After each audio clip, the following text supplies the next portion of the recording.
The 657th edition of the MMA Gambling Podcast on the Sports Gambling Podcast Network is brought to you by Underdog Fantasy. Sign up with promo code MMA SGPN to score up to $1,000 in bonus cash. And we're also brought to you by Rhythm. Get your 7-day free trial today by going to sportsgamblingpodcast.com/RITHMM.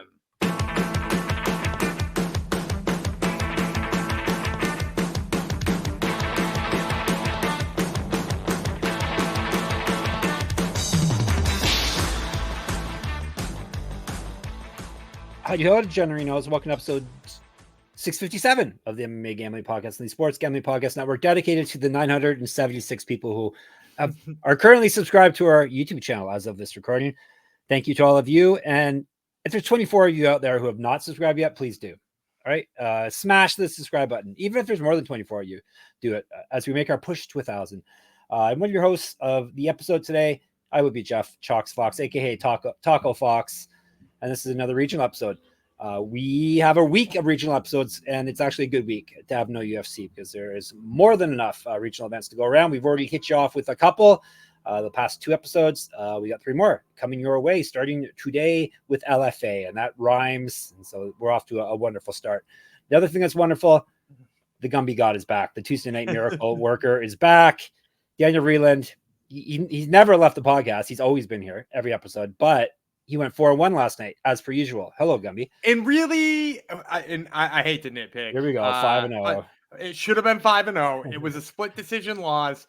And when you're on the wrong side of a split decision loss, and you see the 2 judges on the opposite side are Adelaide Bird and Janicia Camiro, Camijo, I'm like, that's a dream team right there. As soon as they said Adelaide Bird scores it for Benjamin Bennett, and I was like, okay, well, at least we got her out of the way. And then they were like, and the third judge, Janicia Camijo, or I'm sorry, I'm butchering Chiro. It ends in Camijo, right? It's Camijo. Yeah. And whatever his name is. And I don't mean to continuously butcher it, but like as soon as they said his name, I was like, oh, damn, we lost this one. Like it was like there were 3 judges they could call there that I was immediately going to feel bad about. He was one of them. So, and it was it was one of those weird fights to call because there was a lot of control time and not a lot of damage by that guy. And it's just upsetting to see a couple of judges give it to the control time guy. Yeah. But, everybody else looked exactly like we did. We called submission on Hassanzada. That was plus 300 by fight time. That came through. Did you play that?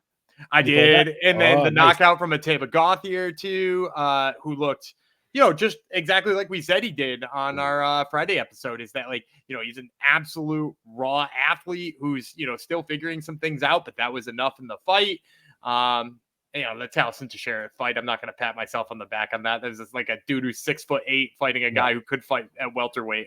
Other than sloppy fatties under, but it was sloppy fatties nonetheless. And then of course the star of the show was Elijah Smith, even though he did, slow down the last round, but he slowed down, and I see a lot of people out there being like, hey, he needs to get working on his cardio. He needs to, get after, but also he took the fight on 2 weeks notice. That was supposed to be, that was originally supposed to be Quang Lee, who's, already in the UFC now. So they had toe up against him. And then, so to see Elijah Smith step in on 2 weeks notice, and not only step in on 2 weeks notice, but dominate in the wrestling against a guy who's a pretty good wrestler, so much faster. I mean, he looked clean for a good, the first 2 rounds until he slowed down a little bit. And then he looked durable. So what more could you want from a guy who's only 22 years old? No, he was fighting back against a guy, very determined, ruthless fighter, especially in the 3rd round. So with a scary face. Even though he was smiling, but he's still scary tattoo. Well, I was thinking of that tongue. Yeah, he was doing that tongue sticking out thing. That it was good.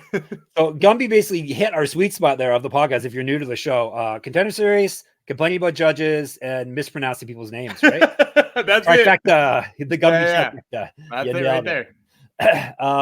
And regional MMA, of course. Well, anything non-UFC is regional. I don't mean to downplay any of these other promotions, but we just call it regional because that's what I started calling it. And that's what it's going to be. So today is a regional event. People have been clamoring for the regional content. You're going to get it. It's LFA 193. Any thoughts on this event? Is from the Mystic Lake Casino Hotel, which we've discussed many times before. There's lots of fighters I really love on this one, which is exciting. Couple I've interviewed before in the past, and are both great personalities and good fighters. There's a title on the line, granted an interim title. But yeah, all that's exciting stuff. All right. And more exciting, Gumby's going to give us winning picks. Do we have odds yet? I forgot to ask you. I didn't find any. No odds on LFA. No, okay. I did see the Invicta odds dropped. Right. One of my lightning round picks, Quinn Williams, came in plus 240. Just a little heads up there. Ooh, nice. Okay, I was going to ask you if there's any addendums to that Invicta episode, but getting on that plus 240 obviously is the addendum right there. There was a couple that came in a little bit different. Fajeda came in a little bit closer to even than I originally thought, which was really nice. Warhorse Williams came in way further up in the negatives than I thought. So, like a little up and down with everybody, but pretty excited about some of those lines. All right. We're going to dive into LFA after I tell you that the war against corporate gambling is heating up and SGPN needs you to do your part. If you can take a couple seconds to rate and review the MMA Gambling Podcast, that's us. Most importantly, tell a friend. Word of mouth is the heartbeat of SGPN. So yeah, we haven't had reviews for a while. So if you want to put in funny reviews for us, as long as they're 5 stars, you can say whatever you want. You can call me an armless cuck or whatever. It wasn't a cuck. It was armless beta. Like the gentleman called me back in the day. I don't mind. Go right ahead. As long as we get 5 stars. So, all right, let's get into this LFA 193. No, for the couple people who complain, we're not covering all 15 fights. And we're not just listing all of the winners off the top. Unless you want to, Gumby. Go. List all the winners right now, and then people can click off. No, we give you in-depth previews. No, I'm not going to do that. Yeah, we're going to give you in-depth previews of the fights Gumby finds most worthy. Just because LFA has 15 fights doesn't mean all of them are worth gambling on and or even, discussing, because LFA has 1-0 fighters and stuff like that. It's a feeder league. So we will give you the ones that are most interesting. But of course, if you want extra picks, hang on till the end. We do the lightning round.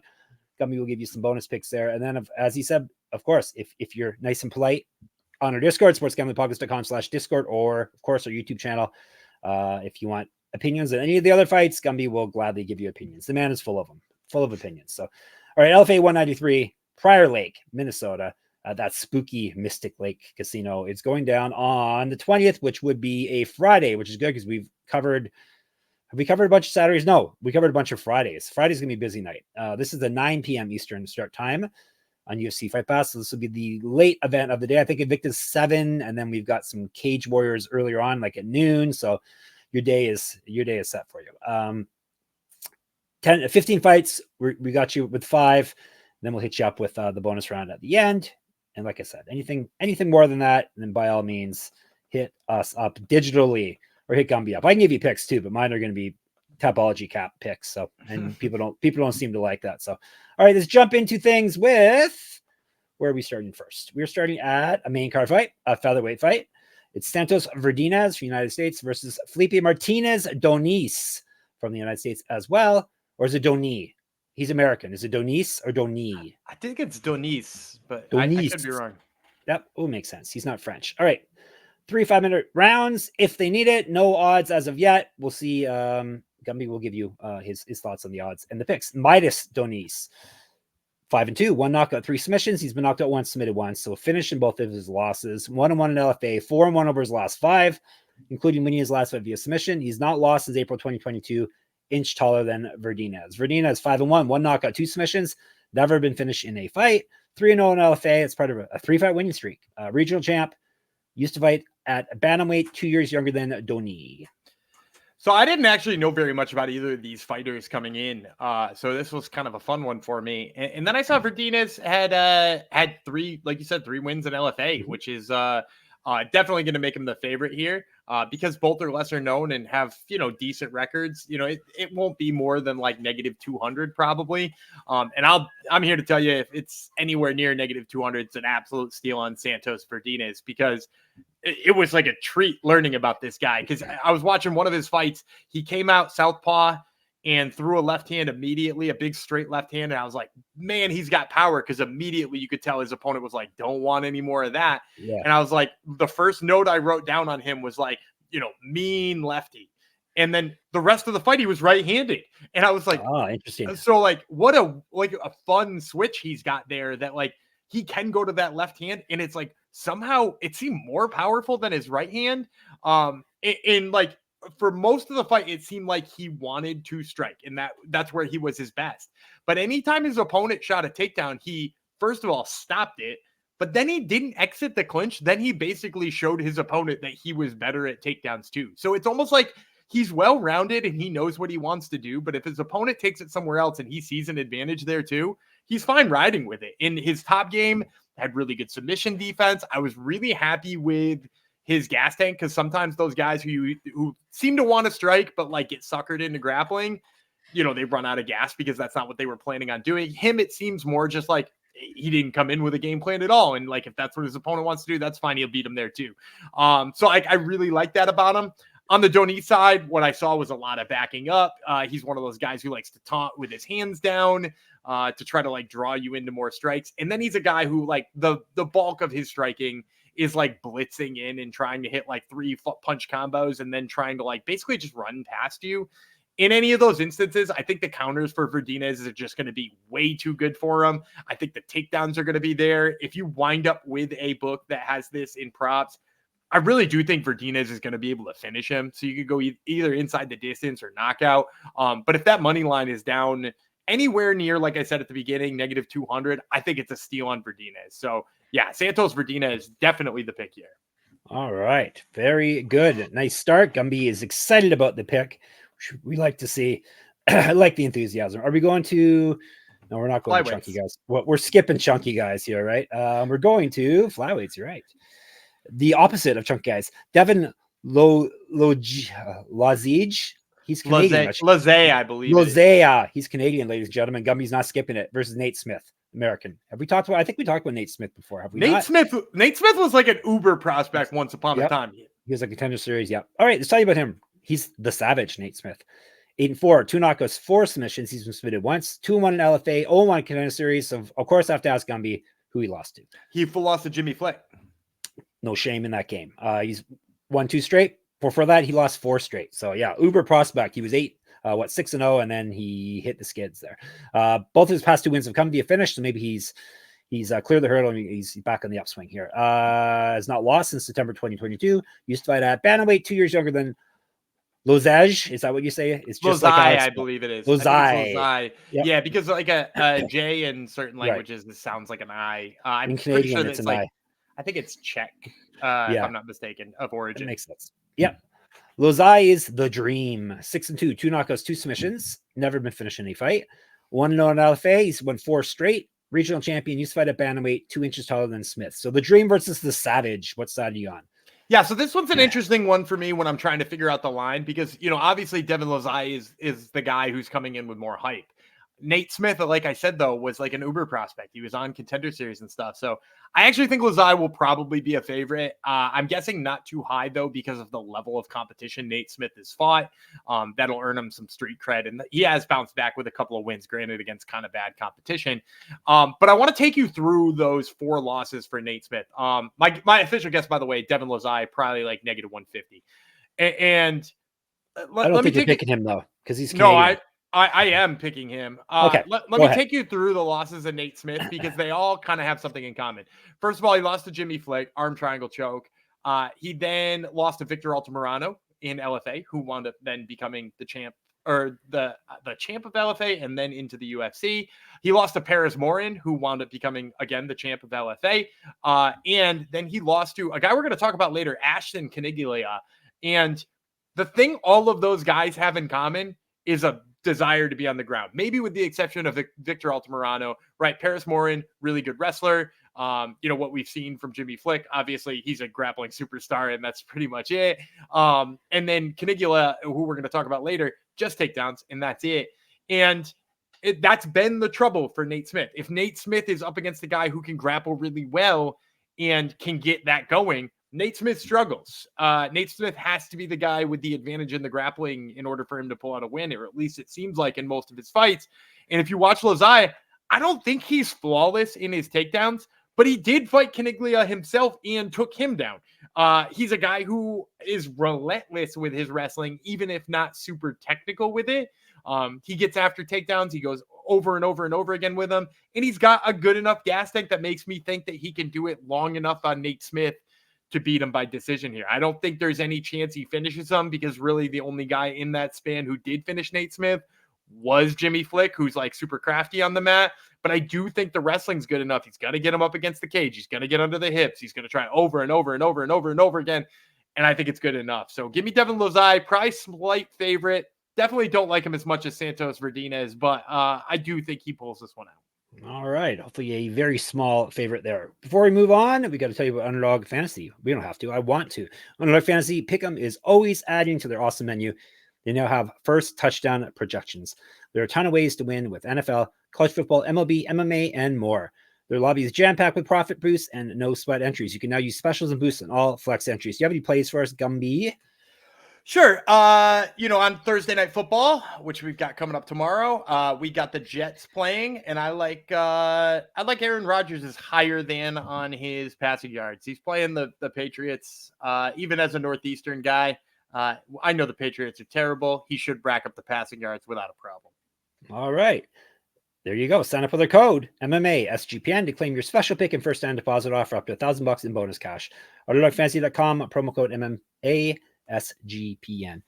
You should support them. They mention MMA in the ad copy. Most places don't even mention MMA. So there you go. They respect us. Let's move to heavyweights. Big guys. I don't want to call them sloppy fatties because Stephen Asplund's in this. He's a listener. He's a listener, and shout out in this fight. Stephen Asplund, United States. Denzel Freeman, United States. They're fighting in a heavyweight fight. Will it be an over? Will it be all 15 minutes? Let's find out. Freeman, Luke Fox is a nickname. Do you know anything about that? Is it Luke Fox or Lucius Fox? I think it's Luke Fox. I think Luke Fox is a character in the Batman world. Lucius Fox is the character in the Batman world. Oh, really? Well, yeah. His name's Luke Fox, so we'll just say he's Batman. Okay. He's 4-1 with 3 knockouts. Never been finished in a fight. This is his debut in LFA. He lost his last fight. That was back in June of 2023.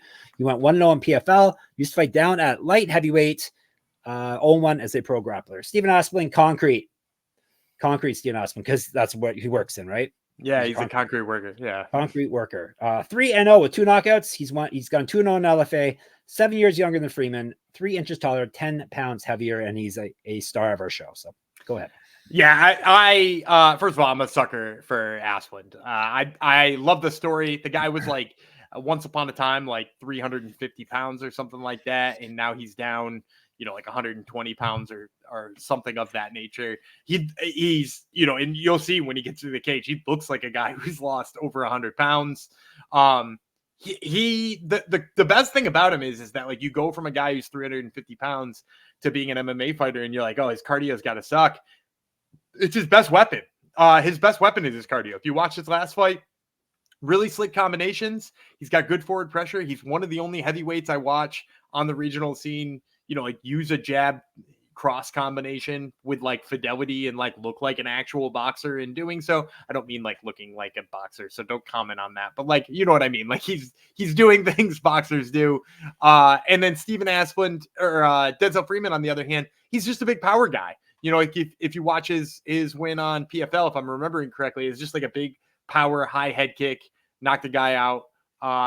Hasn't really shown that he can go deep into fights, hasn't shown that he can, work his way through adversity. And Asplund deals with adversity extremely well. He deals with takedowns well. And he sort of works himself through fights, even if he's tired. Originally, this was supposed to happen at Elevation. I liked Asplund even better when the fight was at Elevation because of the cardio advantage. It's now happening in Prior Lake, Minnesota. I have no idea what the elevation of Prior Lake, Minnesota is, but it's less than Denver. I can tell you that. My guess is since it's a lake in the Midwest, it's probably pretty low. But Stephen Asplund, still, I think that cardio advantage is going to carry the day. I'm guessing he's going to be like a negative 175 favorite. Like the books seem to really like him. When I first saw this fight on paper, he was a favorite against Freeman. And I was kind of shocked by it because remember this fight went on the books once already. I was kind of shocked that he was a favorite out the gate, but the books seem to like Asplund, not sold on Freeman. I think that's sharp, and I'm on the same side. I'll take Stephen Asplund here, probably as a small favorite. Prior Lake's elevation is 283 meters. That's pretty low, I think. Yeah. Denver's is 1,609. So yeah, different. Much different. Yes. All right. Asplund is the pick. Thank you for being extremely Canadian and telling us in meters. Oh, well, that's what it came up in. That's right. It does sound weird though. I'm not into meters as well myself. I'm a foot guy, but yes, it came up as meters. There you Google go. Knows. You guys learn something new about Jeff every day. He's a foot guy. I am. I'm a foot guy. Oh, there you go. Co-main time. We're going way down and wait for the co-main. It is a bantamweight fight. Mitchell McKee, United States. Ashton Caniglia from United States as well. Caniglia is no chance. 8-6 with 1 no contest, 1 knockout, 3 submissions. He's been submitted 4 times. This is his LFA debut. 1-2 with 1 no contest over his last, that would be 4 fights. He won his last fight via submission. He's fed up at featherweight. McKee, merciless McKee, 6-0 with 4 knockouts, 5-0 in LFA, 1-0 in Bellator, 5 years younger than Caniglia, 2 inches taller. I assume he's being set up with this fight here, right? Yeah, this is a squash match. Yeah. And like Caniglia probably earned it because, like I said before, he does have a win over Nate Smith, who, Nate Smith has only lost to pretty much LFA champions and Ashton Caniglia in the last 5 years. That's, no joke. That's his record. And so Caniglia probably deserves a little credit on his name. But if you watch him fight, he very much just wants a takedown. And anytime anybody pressures him, it's cover up, wait for a break in the striking, then try to circle away. He doesn't circle away while the strikes are happening. He's very stationary. And Mitchell McKee, this guy is a certified prospect. I would be very shocked if we don't see him on Contender Series come next fall. I think you're going to see, him, first of all, very light on his feet, throwing combinations. If Caniglia covers, I think he'll just continue to pour it on until Caniglia makes a mistake. Also, I think if Caniglia does try to shoot the takedowns, I actually think McKee's the better wrestler here too. I think McKee could take him down if he wanted to. He won't want to because he's going to be doing so well on the feet, but he could if it was trouble. There's not really much more to break down here. Mitchell McKee is better in every way. I would be shocked if it was less than negative 650. This probably won't even change the decimal place on your parlay. So while it's a co-main event, it is probably a squash match. I'll take Mitchell McKee. All right. Before we get to the actual main event and the lightning round, let me tell you about BetUS. We are brought to you by BetUS. Bet with the best in the business, BetUS. BetUS has been around for more than 30 years, and you can bet anywhere. BetUS is available in tons of locations, including internationally. BetUS just launched an all-new live betting experience. Easily deposit using cryptocurrency and get lightning-fast payouts. They got MMA. They got UFC. Check out the lines there and use our link to sign up and get a 125% deposit bonus on your first 3 deposits. Go to sportsgamblingpodcast.com/BetUS. That's sportsgamblingpodcast.com/BetUS. Promo code SGPN so they know we sent you. BetUS, America's favorite sports book. And we're brought to you by Rhythm. SGPN's proud partner, Rhythm, is the #1 AI-powered sports betting platform that helps provide bettors of all levels the ability to build custom predictive betting models in seconds and get predictions for betting on money lines, spreads, totals, and props. Rhythm AI had a great NFL week 2, 22.5% return on investment on NFL spread bets, and a 44.3% return on investment on NFL money line bets. It's almost as good as Gumby. Build your own model. Copy one of the top performing models from the leaderboard or press build a model for me. And Rhythm gives you predictions for every game and player prop, and also has a myriad of stats, research, and trend analysis to give you even more betting insights. Claim your 7-day free trial today by going to sportsgamblingpodcast.com/rhythm. That's sportsgamblingpodcast.com/RITHMM. Now back to some more winning picks with our main event for an interim LFA interim women's flyweight championship. Gumby, why is it interim? Is this the one Shannon Clark had? Shannon, yes. Shannon Clark's the 125-pound champ, and she looks like she might need some time to recover. And she's not leaving LFA quite yet either after that performance. So we're gonna need a unification bout sometime. We are going to for sure. We got another Cheyanne Bowers. I think we've spoken about her before. She's up against Veronika Borisova, U.S. versus Russia. Classic battle. 5-minute rounds if they need it. 125 pounds. Let's tell you about Borisova first. 6-0, 2 knockouts, 1 submission, 1 no in LFA. Regional champion, used to fight up at bantamweight, 7 years younger than Bowers. Bowers is Shay or the Boss. The Boss is a better nickname, if you ask me. 4-1, 1 knockout, 2 submissions. She's been submitted once, 3-1 in LFA. She's won 4 straight fights, 2 straight via finish, and she used to fight at bantamweight as well. Yeah, so for this one, I think the odds are obviously going to come in on Borisova. First of all, the record being undefeated, the Russian sounding name with the Ova Ova. at the yeah, that's going to sway some lines here. And Catnip. I wouldn't be surprised for it to be upwards of like negative 300. But despite the chalkiness of this entire card for me so far, I'm going to go with Cheyanne Bowers. I watched some tape on Borisova because I wasn't terribly familiar with her. And, she's very technical on the feet. She does a really good job of setting up range and managing it early on. But I do think she's like just kind of slow. Like it doesn't look like her punches have very much on them. She's just kind of touching you. And then in the wrestling game, I was really underwhelmed with her wrestling. Like she was fighting some pretty low level competition. She wasn't hitting those takedowns right away. The one she was hitting seemed kind of like they were being muscled sometimes. And if you watch any of Cheyanne Bowers, that's where she's her best. Like Cheyanne Bowers, very physically tough in the clinch and technical with her takedowns. She's also very good at jiu-jitsu. Like her top jiu-jitsu game, and actually her bottom jiu-jitsu game for that matter too. The top sticks out more.